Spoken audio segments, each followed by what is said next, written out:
الحمدللہ رب العالمین، الصلاۃ والسلام علی اشرف الانبیاء والمرسلین سیدنا محمد وعلی آلہ واصحابہ اجمعین۔ اعوذ باللہ من الشیطان الرجیم، بسم اللہ الرحمن الرحیم، وما ارسلناک الا رحمۃ للعالمین۔ اللہم صل علی محمد وعلی آلہ محمد۔ مجلس نور پر موجود علامہ اکرام، شورائے نظام اور مجلس سے موجود سبھی سامعین کو السلام علیکم۔ میری دعا ہے کہ اللہ تعالیٰ آپ سبوں کو اچھی صحت، اچھی زندگی، لمبی زندگی، صحت یاب زندگی، رزق میں کشادگی، کبھی کسی کے سامنے اللہ تعالیٰ کسی کو اپنے ہاتھ پھیلانے کی نوبت نہ آنے دے، اچھی اولاد آپ سبھی کو میسر ہو۔ میں نے جس آیت کریمہ کی تلاوت کی ہے یہ قرآن کی سورہ انبیاء کی آیت ہے، وَمَا أَرْسَلْنَاكَ إِلَّا رَحْمَةً لِلْعَالَمِينَ۔ میں نے آپ کو تمام جہانوں کے لیے رحمت بنا کر بھیجا ہے، اور یہ بات بالکل صحیح بھی ہے کہ اللہ تعالیٰ نے نبی کریم صلی اللہ علیہ وسلم کو تمام جہانوں کے لیے رحمت بنا کر بھیجا ہے۔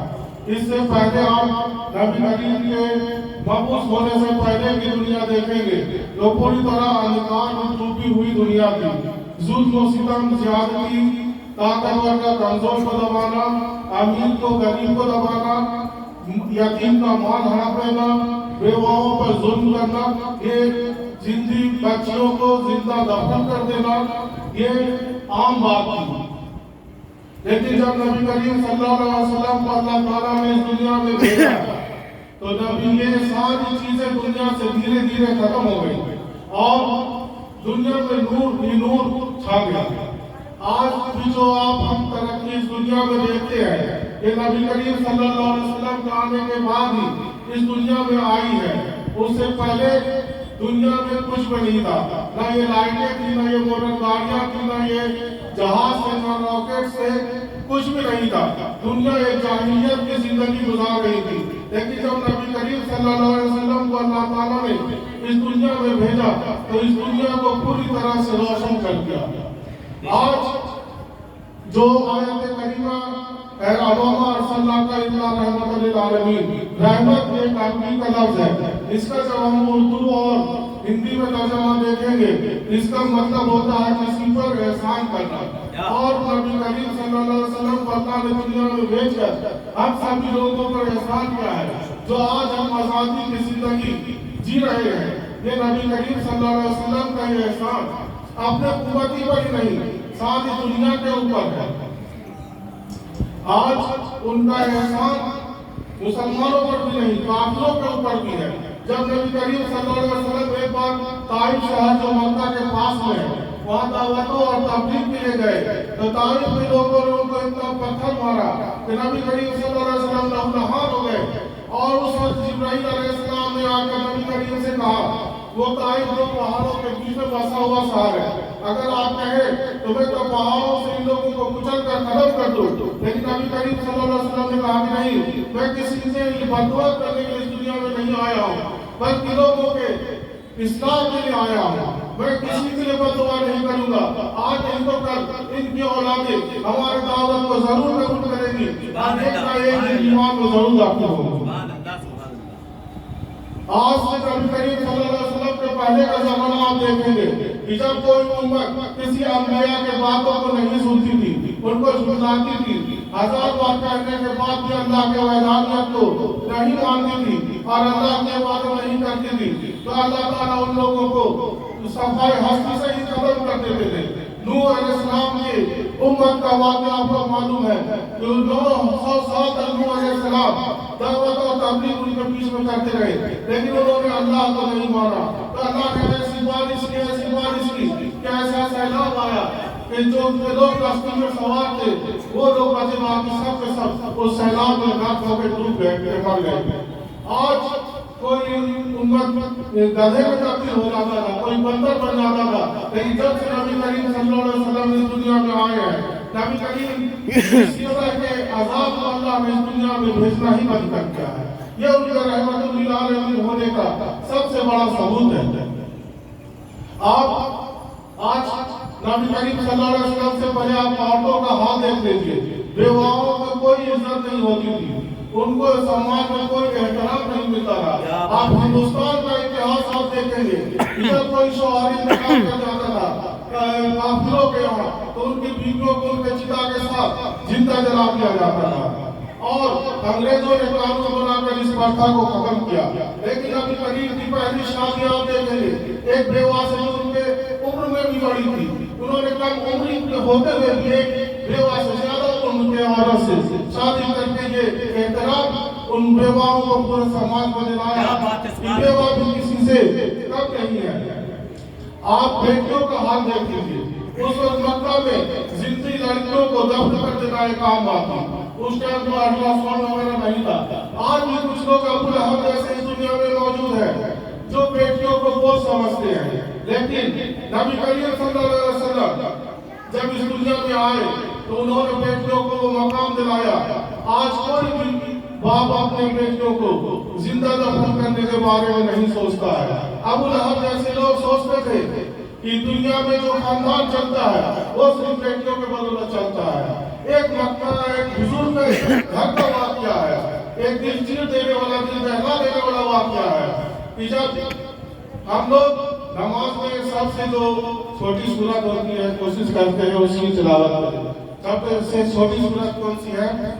اِنَّا أَعْطَيْنَاكَ الْكَوْثَرَ فَصَلِّ لِرَبِّكَ وَانْحَرْ إِنَّ شَانِئَكَ هُوَ الْأَبْتَرُ۔ یہ قرآن کی سب سے چھوٹی سورت ہے، اور قرآن کی سب سے بڑی سورت سورہ بقرہ ہے۔ اور قرآن کی سب سے بڑی خوبصورتی یہ ہے کہ اللہ تعالیٰ نے ہر آیت اور ہر سورت کو نازل کرنے کے پیچھے ایک کہانی ہے۔ اور جو یہ سورت نازل ہوئی اِنَّا أَعْطَيْنَاكَ الْكَوْثَرَ فَصَلِّ لِرَبِّكَ وَانْحَرْ إِنَّ شَانِئَكَ هُوَ الْأَبْتَرُ۔ اس کے پیچھے کی کہانی یہ ہے کہ ایک دوپہر کی رات پورے مکہ میں شانتی چھائی ہوئی، لیکن حضور کے گھر کے باہر اداس بیٹھے تھے اور ان کے گھر سے سسکیاں اور رونے کی آواز آ رہی تھی۔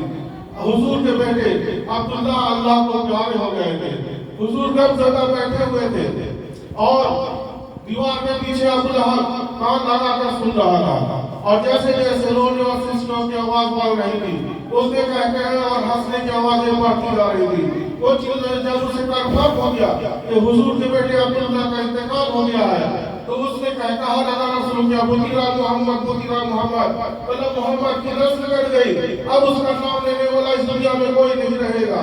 اس نے غلاموں میں کھجوریں بانٹی، دوستوں کے ساتھ پارٹیاں کی، اور یہ دیکھ کر حضور کافی اداس ہو گئے، رونے لگے۔ تو اللہ نے اس آیت کریمہ اس سورہ کو نازل کیا، اِنَّا أَعْطَيْنَاكَ الْكَوْثَرَ۔ اللہ نے کہا کہ آپ گھبرائیے نہیں، میں نے آپ کو کوثر عطا کیا ہے۔ اللہ نے نبی کریم صلی اللہ علیہ وسلم کو کوثر کا تحفہ دیا۔ اب یہ کوثر کیا ہے؟ کوثر جنت میں ایک ایسا جھرنا ہے جو ندیوں موتیوں کے بیچ میں رہتا ہے، اس کا پانی شہد سے میٹھا ہے، اس کا پانی برف سے ٹھنڈا ہے، اس کا پانی کبھی نہ ختم ہونے والا پانی ہے۔ تو اللہ تعالیٰ نے کہا اِنَّا أَعْطَيْنَاكَ الْكَوْثَرَ، میں نے آپ کو کوثر عطا کیا ہے، آپ کوئی غم نہ کرے، آپ غم زدہ نہ ہو۔ اللہ تعالیٰ نے نبی کریم صلی اللہ علیہ وسلم کو تسلی دی۔ اس کے بعد کہا فَصَلِّ لِرَبِّكَ وَانْحَرْ، جب میں نے آپ کو کوثر عطا کر دیا تو آپ کو کیا کرنا چاہیے؟ آپ اللہ کی عبادت کریں اور قربانی کریں، اللہ کا شکر ادا کرے۔ تو اس کے بعد فرمایا اِنَّ شَانِئَكَ هُوَ الْأَبْتَرُ، جو آپ سے دشمنی رکھتے ہیں، جو بطیرہ محمد پورے مکہ میں حملہ کر رہا ہے، اس کی نسل ختم ہو جائے گی، اس کی چڑکائیں ختم ہو جائے گی، لیکن آپ کی نسل تک قیامت جاری رہے گی۔ آج محمد کے اولاد دنیا کے ہر کونے میں موجود ہے، لیکن ابو لہب کا اولاد آپ کو مکہ میں بھی ڈھونڈنے سے نہیں ملے گا۔ آج بھی کچھ لوگ اس طرح کے ہیں تو سوچتے ہیں کہ بیٹا ہی ہوگا ہمارے گھر میں تو ہمارا خاندان چلے گا، جبکہ اس خاندان کو اس محلے کے باہر بھی کوئی نجات نہ ہو۔ لیکن اب ہمیں اپنے سوچ کو تبدیل کرنے کی ضرورت ہے۔ آج بیٹا اور بیٹی میں فرق کو ہمیں ختم کرنا ہے۔